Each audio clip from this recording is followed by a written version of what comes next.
কবির কথা। যখন সকাল হলো, ঘরের মধ্যে পূর্ব দিকে একটা ছোট্ট জানলা ছিল।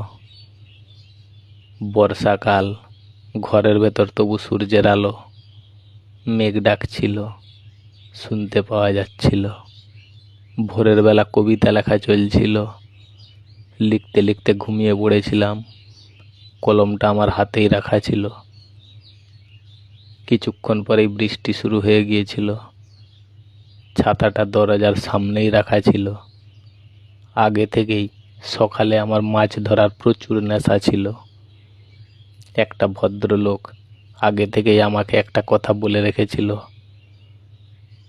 ভদ্রলোকটির টাটকা চুনা পুঁটি মাছ ভেজে খাওয়ার প্রচুর ইচ্ছা ছিল। চুনা মাছ ধরে দিতে ভদ্রলোকটি প্রচুর আনন্দিত হয়েছিল। অনেক জায়গায় বৃষ্টির জলে